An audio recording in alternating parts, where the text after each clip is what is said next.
윤석열 대통령이 이번 방미 외교의 성과를 부각하면서 과거 문재인 전 대통령의 혼밥 사례를 꺼냈습니다. 문 전 대통령이 중국 국빈 방문 당시 혼밥을 한 것과 비교하면 이번 방미는 성공적이었다는 점을 강조하려는 의도였을 텐데요.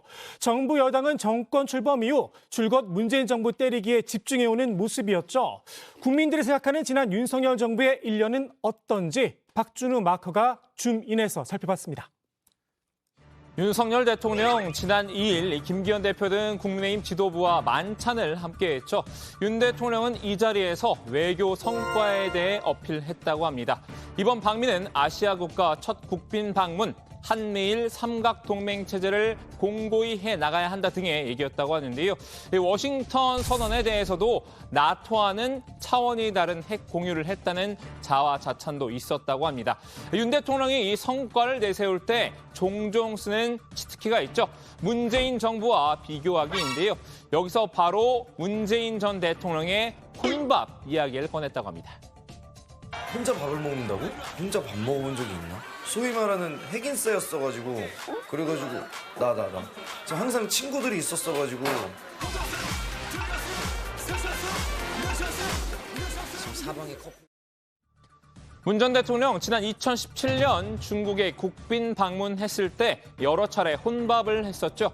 당시 중국에서 홀대를 당했다는 논란이 일었는데요. 청와대는 큰 산을 넘었다고 했지만은 큰 산은 고사하고 정말로 큰 한숨이 나옵니다. 대통령이 중국 가서 시종일관 시진핑 비 맞추고 또 혼밥한 거 이외에 따로 한 일이 뭐가 있는지 되묻지 않을 수 없습니다. 윤 대통령은 이 문 전 대통령이 친중 정책을 펼쳤지만 막상 얻은 게 없다는 점을 강조하고 싶었던 모양입니다. 이 중국과는 선을 긋고 한미일 삼각공조에 힘을 실는 게 맞다는 주장을 강화하기 위해서 소환한 사례일 텐데요. 실제로 이 문 전 대통령의 혼밥 사례 여당에서도 심심찮게 끌어쓰는 방어 논리입니다. 지난해 윤 대통령이 영국을 방문했을 때죠. 이 엘리자베스 2세 여왕의 조문을 못한 것을 두고 야당은 이 외교 참사라는 비판을 쏟아냈는데요. 당시 국민의힘은 혼밥 사례를 들어 반사를 외쳤습니다. 윤 대통령은 조문 없는 조문 외교로 우리나라의 국격을 떨어뜨리고 있습니다. 일부 국민들은 이를 두고 어떻게 얘기하느냐.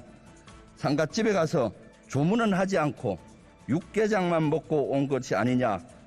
민주당이 외교 참사라고 공격을 하는데 문재인 전 대통령 중국 방문 때 혼밥을 하고 우리 언론인들이 공안에 두드려 맞았던 일이 진정한 외교 참사였음을 다시 한번 상기시켜 드립니다.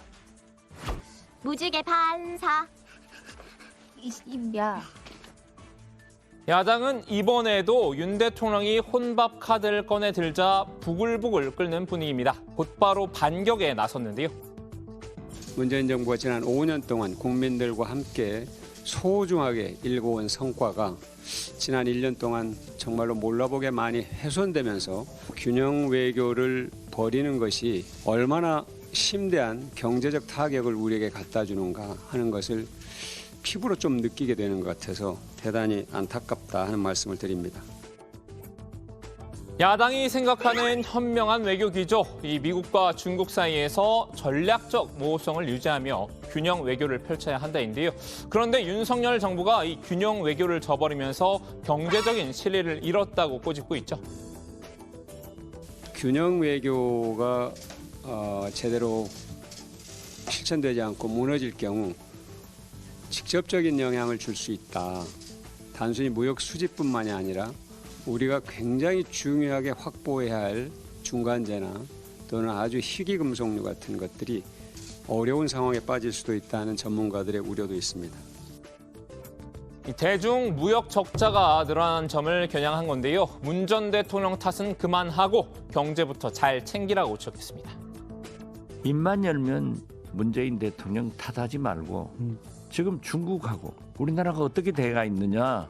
1분기 수출 적자가 224억 달러인데 그중 대중 무역 적자가 78억 8천만 불, 80억 달러예요. 지금도 계속 수출 적자가 중국으로부터 증가되고 있는데 1등 교역 국가를 대만에 내준 윤석열 대통령의 대중 정책은 뭐냐? 경제를 이렇게 망치냐? 그것부터 해결하라고 그랬어요. 사실 윤석열 정부의 문재인 정권 탓은 지난 1년 내내 이어졌죠. 임기 초반 인사 문제가 불거졌을 때도 윤 대통령이 했던 말, 전 정부보다 낫다였습니다. 도덕성 면에서도 이 전 정부에서 밀어붙인 인사들을 보면은 비교가 전 될 수 없다고 봅니다. 그럼 전 정권에 그 지명된 장관 중에 이렇게 훌륭한 사람 봤어요? 여당도 마찬가지였습니다. 이 전기, 요금 대란 등 모든 악재의 단초는 전 정부가 제공했다고 주장해 왔는데요. 대한민국 정부 수립 68년간 627조 원이었던 국가 채무, 문재인 정부 5년을 거치며 1천조 원을 넘어섰습니다. 가뜩이나 어려운 경제 위기 상황에 전기요금 인상 독촉장이 밀려옵니다. 그 직접적인 원인은 문재인 정부의 탈원전 정책에 있었습니다. 하지만 지나친 전 정부 탓이 도마 위에 오르자 윤 대통령도 공개석상에서 자제를 당부했습니다. 이제 더 이상은 국제 상황에 대한 핑계나 또 전 정권에서 잘못한 것을 우리가 물려받았다는 핑계도 더 이상은 이제 국민에게 통하지 않는다고 생각합니다. 그마저도 잠시였습니다. 본인도 이 말을 지키지 못했죠. 이 약방의 감초를 모두 내다버리긴 어려웠나 봅니다.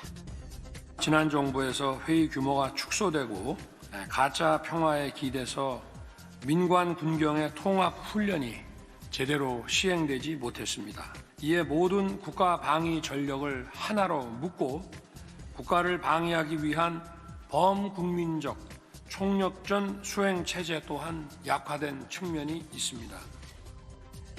최근 민생 문제의 화두로 떠오른 문제죠. 이 정부 여당은 전세 사기가 발생한 원인 역시 문재인 정부에서 찾았는데요.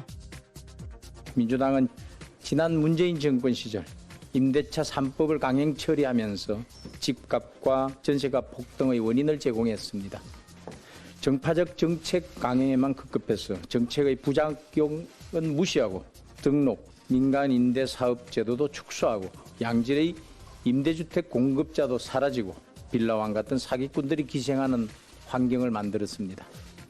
지난 정부에서 악순환으로 싸워온 것을 이제는 단절하고 철저한 예방책과 사기꾼들에 대한 철저한 일벌백계의 단속과 수사를 통해서 이 땅에 정의를 바로 세우고 문 전 대통령도 더 이상 참기 어려웠던 모양입니다. 이제 그만을 외쳤습니다.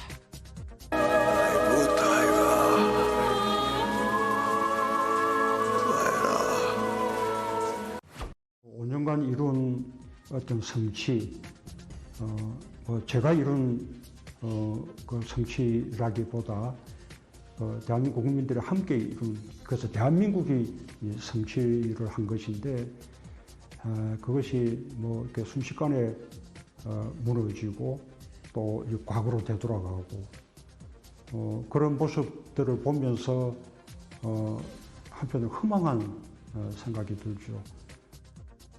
정부 여당으로선 전 정부와의 차별화 전략으로 지지율을 끌어올릴 심산이었을 것 같은데요. 하지만 1년이 지난 지금 전략이 그다지 유효하지 않았던 것으로 보입니다. 지난 1년 동안 윤 대통령의 국정 운영, 이 39.9%가 매우 잘 못했다라고 평가했는데요. 온건한 부정평가인 다소 잘 못했다보다 2배 이상 높은 수치입니다. 통상 대통령 임기 초반에는 극단적 부정평가는 두드러지게 나타나지 않는 편인데요. 윤 대통령에게는 이례적인 현상이 나타나고 있습니다. 윤 대통령의 취임 1년차 지지율은 30%대에 머무르고 있는데요. 문 전 대통령이 퇴임할 때까지 40%대를 유지한 것과는 대조적이죠. 이 전현직 대통령 호감도 맞대결에서도 문 전 대통령이 오히려 윤 대통령을 앞선다는 조사 결과도 있습니다. 앞으로 남은 임기 4년, 이 전 정권과 비교하기보다 미래를 바라보고 나아가라는 의미인 듯한데요. 윤 대통령의 멘토라고 불리는 심평 변호사조차 쓴소리를 내놨습니다. 많은 국민은 새 정부 출범에 걸었던 희망이 배신당하는 씁쓸함을 느끼며 윤 정부에 등을 돌리고 있는 것이 현실이 아닐까 한다. 윤 정부는 지난 정부의 패단을 지적하는 목소리만 컸지 과거와 결별하는 미래의 소중한 아젠다를 별로 제시하지 못했다. 그리하여 국민은 윤 정부가 새로운 세상으로 인도하리라는 믿음을 거의 상실하였다. 윤석열 정부가 새로운 비전을 제시해야 다시 국민의 신뢰를 받을 수 있다는 평가인데요. 지지율 회복을 위해서 지금부터라도 전 정부 말고 자기 자신과의 싸움을 벌이는 게 낫지 않을까 싶습니다. 오늘 주민 한마디는 이렇게 정리합니다. 문 전 대통령 혼밥 때린 윤 대통령, 1년간 문재인 정부 때리기 성과는?